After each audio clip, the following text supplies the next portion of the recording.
अस्सलाम वालेकुम students, welcome to my YouTube channel re solutions of mathematics. हम लोग कर रहे हैं चैप्टर नंबर 7 फोरियर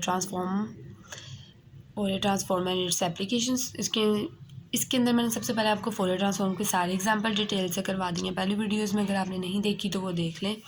उसके बाद मैंने आपको एग्जाम्पल नंबर 1 और एग्जाम्पल नंबर 2 करवाई थी। अब हम करेंगे एग्जाम्पल नंबर 4। एग्जाम्पल नंबर 3 जो है वो बहुत ज़्यादा कोई इंपॉर्टेंट एग्जाम्पल नहीं है क्योंकि कभी पेपर्स में नहीं आई।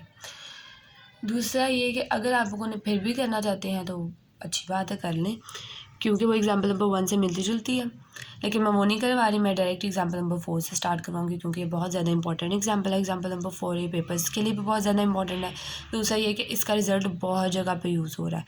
आगे जाके हम थोड़ा सा जो इसका सोल्यूशन करेंगे ना, वो आगे जाके आपको बहुत ज़्यादा हेल्पफुल रहेगा कि आपने बहुत ज़्यादा एग्जांपल्स में वो रिज़ल्ट यूज़ हो रहा है और वो तरीका यानी कि जो एक्सपोनेंट के हम पावर सॉल्व करेंगे वो सारा तरीका सॉल्व हो रहा है, किस तरह से आंसर निकालते हैं, तो वो आपके लिए हेल्पफुल रहेगा। तो मोस्ट इम्पॉर्टेंट एग्जांपल है ये एक तरह से। तो इसकी हम लोग सबसे पहले हम लोग देखेंगे इसका नाम क्या है, Fourier transform of the Gaussian function. एक तरह से थ्योरम है जिसका नाम है Fourier transform of the Gaussian function, ये इसका नाम है और ये आगे इसकी स्टेटमेंट है। अब फॉर एग्जांपल आपको पेपर में सिर्फ इतना आ सकता है, Fourier transform of the Gaussian function, सिर्फ इतना। तो फिर आपने इसकी स्टेटमेंट लिखनी है, ये याद करनी है आप लोगों ने यहाँ से यहाँ तक एज इट इज़ जैसे लिखी हुई है, बिल्कुल वैसे याद करनी है जैसे बुक में लिखी हुई है, जैसे मैंने यहाँ पे लिखी हुई है। इसको याद करके सबसे पहले आप लोगों ने इसकी स्टेटमेंट लिखनी है, देन आपने इसका सोल्यूशन करना है। और अगर कभी कभी ये भी होता है कि स्टेटमेंट ही लिख के दे देते हैं पेपर में, तो ये स्टेटमेंट अगर आपको पेपर में आ जाएगी तब भी आपने सोल्यूशन बिल्कुल ऐसे ही करना है। तो मेरे बताने का मकसद सिर्फ इतना था कि आपने स्टेटमेंट को याद करना है और थ्योरम के नाम को भी। अगर फॉर एग्जांपल नहीं आती तो आपको आना तो चाहिए ना, क्योंकि स्टेटमेंट के भी नंबर होते हैं हाफ हाफ। सॉल्यूशन की तरफ चलते हैं जल्दी से, बहुत इजी है वैसे ये। इसका बाय डेफिनेशन हमारे पास जो फोरियर की डेफिनेशन होती है वो ये होती है, हमने एफ ऑफ एक्स में पढ़ी है, तो ये हमने फंक्शन जी ऑफ एक्स में आ गया है क्योंकि हमें गिवन फंक्शन जो है वो जी ऑफ एक्स में है, तो इससे कोई फ़र्क नहीं पड़ता। अब हमने सिंपल जी ऑफ एक्स के जगह पर उसकी जो वैल्यू है, जो स्टेटमेंट की वैल्यू है एन ई की power minus alpha x square, वो हमने पुट कर दी। एन कांस्टेंट है वो बाहर आ जाएगा और जो अंदर एक्सपोनेंट की पावर में वैल्यू इसी तरह से रहेगी डी एक्स।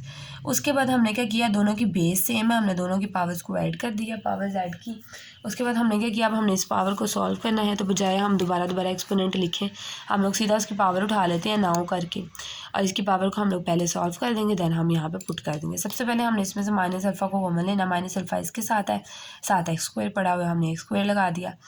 और उसके बाद इसके साथ माइनस नहीं था तो इसके साथ माइनस आ जाएगा, इसके साथ अल्फ़ा भी नहीं था तो इसके साथ अल्फ़ा जो है वो डिवाइड हो जाएगा, कॉमन लेना तो आपको आता होगा।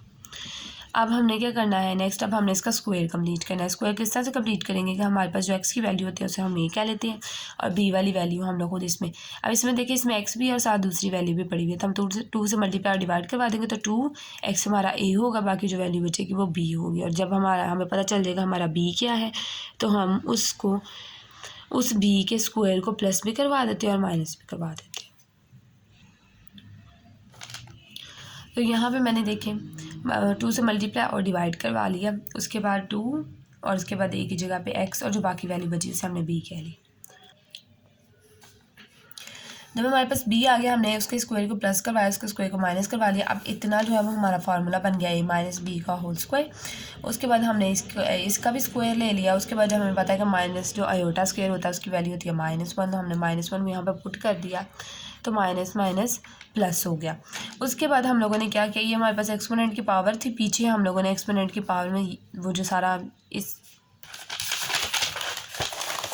ये देखें ये वाली वैल्यू थी ना एक्सपोनेंट की पावर में, एक्सपोनेंट की पावर में ये वाली सारी वैल्यू थी, तो हमने जो है इसको फर्दर सॉल्व किया और अब हमने इसकी जगह पे जो इसकी वैल्यू आई है एंड पे हमने उसको पुट कर देना। ये अब हमने इसकी वैल्यू को कर दिया इसकी जगह पे पुट, और अब हम इसे फर्दर सॉल्व करेंगे।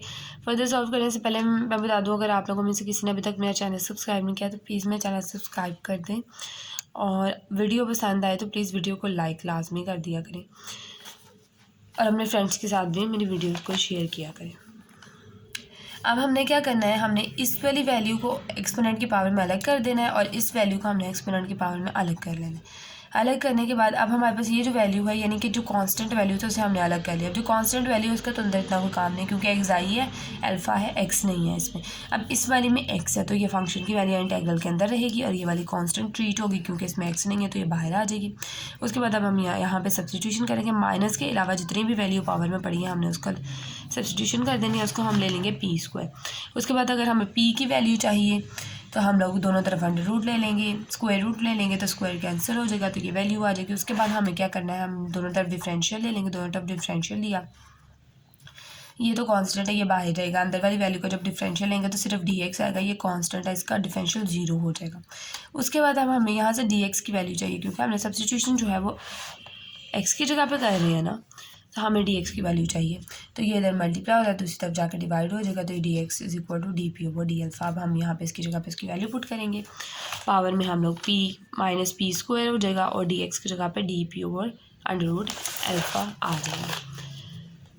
ये सब्सटीट्यूशन करने के बाद ये हमारे पास वैल्यू आ गई। उसके बाद हम लोगों ने सिंपली क्या किया, ये भी स्क्वायर रूट, अब ये भी स्क्वायर रूट 2 पाई है तो अब हम लोग ये भी स्क्वायर रूट है तो हम एक ही स्क्वायर रूट लगा के अंदर तीनों वैल्यूज़ को लिख लेते हैं। ऐसे भी तो हम लोग कर सकते हैं ना। उसके बाद हमारे पास ये इंटेग्रल बन गया। अब ये वाला जो इंटेग्रल है ये एक रिज़ल्ट है, आपको इसकी डेप्थ में जाने की इतनी ज़रूरत नहीं है कि कैसे आया, क्यों आया। आप लोगों ने बस इसको याद कर लेना है कि कोई इंटेग्रल है जिसके अंदर जो वैल्यू एक्सपोनेंट की पावर में जिसका स्क्वायर है माइनस के साथ, उसी का अगर डिफरेंशियल बड़ा हुआ है is equal to under root pi, ये इसके इक्वल है। हमने इस पूरी वैल्यू की जगह पर इसकी वैल्यू जो है वो पाई पुट कर दी। ये आपने रिजल्ट याद रखना है, बहुत जगह यूज़ होगा। पाई रख दी, उसके बाद एक्सपोनेंट की पावर यानी जो कांस्टेंट वाली वैल्यू थी जो मैंने इधर लिखी थी वो मैं लिखना भूल गई, वो मैंने बाद में इधर लिख दिया। तो उसके बाद यहाँ पे भी स्क्वायर रूट पाई है, नीचे भी स्क्वायर रूट पाई है, तो दोनों को कैंसिल कर देंगे। नीचे सिर्फ 2 पाई रह जाएगा, n डिवाइडेड बाई 2 पाई और e की power minus alpha square divided by 4 alpha. तो यहाँ पे हमारी एग्जांपल हो गई है एंड। यहीं तक थी हमारी एग्जांपल। उम्मीद है आप लोगों को समझ आई होगी। अगर अभी भी कोई पॉइंट, कोई चीज़ मिस हो गई या कुछ समझ नहीं आया तो आप कमेंट सेक्शन में मुझसे पूछ सकते हैं क्योंकि ये बहुत ज़्यादा इंपॉर्टेंट एग्जाम्पल है एग्ज़ाम पॉइंट ऑफ व्यू से और आगे कॉन्सेप्ट्स के हवाले से भी। तो दोबारा कह रही हूँ, अगर आपको मेरी वीडियो पसंद आई है तो प्लीज़ मेरी वीडियो को लाइक करें, मेरे चैनल को सब्सक्राइब करें, अपने फ्रेंड्स के साथ ज़्यादा से ज़्यादा मेरी वीडियोस को और मेरे चैनल को शेयर करें। Thank you so much.